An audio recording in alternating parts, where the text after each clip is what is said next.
Sejam todos bem-vindos ao podcast Voz que Conecta. Esse episódio nós vamos falar um pouco sobre como perder o medo de falar em público, como perder o medo de falar. Via de regra, as pessoas que têm esse comportamento um pouco travado para falar, independentemente se é para uma pessoa, para duas, para três, às vezes até numa reunião pessoal com seu próprio chefe, com seu próprio gestor, elas se sentem travadas, sentem bastante medo de falar em público. Então a pergunta que fica é: você trava quando você precisa falar? Se você trava quando precisa falar, o seu lugar é aqui, nesse podcast, principalmente neste episódio, porque nesse episódio eu vou mostrar para você 3 dicas de como você melhorar essa questão desse travamento quando você precisa falar publicamente. O primeiro passo é tentar entender como que o medo acontece. Para ilustrar, você está caminhando na rua e de repente avista um pitbull. Ele vem na sua direção para lhe atacar.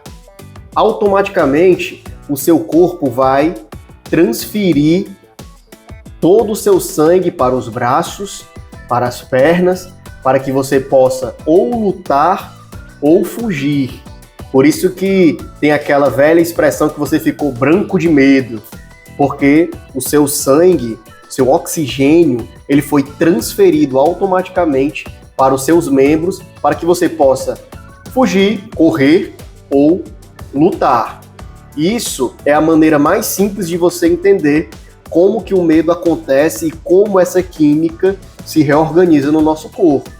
Imagine agora você vai precisar falar em público e acontece toda essa revolução interna no seu corpo, seus braços e pernas formigando, seu rosto pálido, a boca seca, os lábios esbranquiçados, isso tudo porque você se coloca naquela situação como se falar em público fosse uma coisa perigosa, inconscientemente perigosa, como um pitbull querendo perseguir você. Agora, como você consegue desvencilhar o seu corpo de toda essa química relacionada ao medo decorrente de situações desconfortáveis como essa? Para você fugir daquele sentimento de fuga ou luta, que é isso que deixa você efetivamente travado.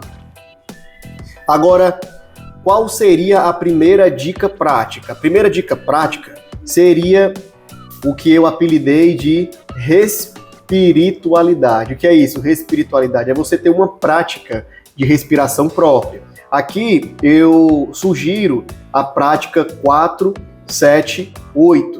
Você, antes de se expor a um momento de conversa, você pode inspirar pelo nariz 4 segundos, segurar a respiração no abdômen por 7 segundos e expirar, soltar pela boca por 8 segundos. Você vai perceber que no começo você vai até ficar um pouco tonto, porque nosso corpo não é acostumado a oxigenar tanto assim.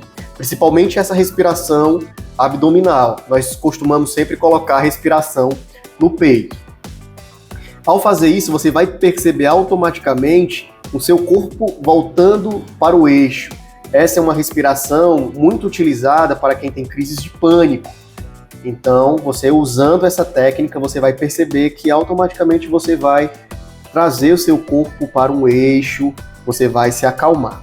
Respire também durante a sua apresentação. Enquanto você conversa com seu chefe, com o seu gestor, com a sua equipe, busque momentos em que você respire fundo para reorganizar o pensamento e voltar a falar. A respiração, ela vai ocupar, inclusive, espaços de vícios de linguagem, o famoso e segundos, melhor dizendo, de respiração, com certeza se comportará melhor do que colocar sons no meio da fala. Sons que em nada tem a ver com aquilo que você está comunicando, certo? A segunda dica seria treinar em voz alta. Isso mesmo. Veja bem, um lutador de boxe, ele continua com medo quando vai entrar no dia D da sua luta. Porém, ele treinou, fez sparring, que é lutar contra um adversário de forma mais controlada, com capacete, com luvas maiores para diminuir o impacto. Mas no dia, ele vai reproduzir aquilo que treinou. Os oradores, os comunicadores, líderes em geral que precisam utilizar a sua fala para convencer, para vender uma ideia, vendedores também, por que não? Eles podem treinar com antecedência, criando quadros mentais, criando situações imaginativas na sua mente, como se fosse no dia a dia. Por que isso é importante? Porque a neurociência já identificou que o nosso cérebro não consegue distinguir imaginação de realidade.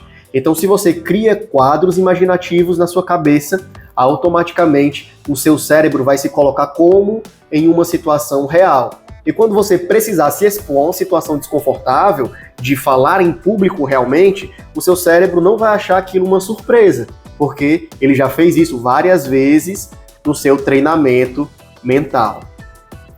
A terceira dica seria começar com frases curtas. Usar frases curtas. Você não precisa usar frases elaboradas, muito bem rebuscadas, porque isso vai no contrassenso da compreensão. Se você quer ser compreendido, você tem que simplificar. Anota aí. Quem simplifica, amplifica. Amplifica a sua mensagem, amplifica as suas relações, amplifica as suas conexões de maneira positiva. Por isso, use frases curtas. Isso vai favorecer não só a sua construção do pensamento, como também vai melhorar a compreensão daqueles que ouvem você. O desafio que eu queria deixar aqui para você praticar é: tenha o hábito de ter um diário. Um caderninho, pode ser com pauta ou sem pauta, e nele você vai escrever como se fosse um jornal de notícias do seu dia a dia. Não vai falar como nós vemos em filmes, querido diário, isso aconteceu assim. Não é isso. É você procurar colocar no papel o que aconteceu no seu dia, como aquilo te fez sentir as coisas, como você se comportou diante daquilo, e isso por si só vai melhorar muito a sua forma de reorganizar, concatenar ideias. Isso vai criar uma agilidade na sua mente, para quando você for exposto a situações em que você precisa se comunicar, você vai conseguir concatenar ideias de maneira mais rápida e assim falando de maneira mais fluida, transmitindo confiança. Gostaram dessas dicas?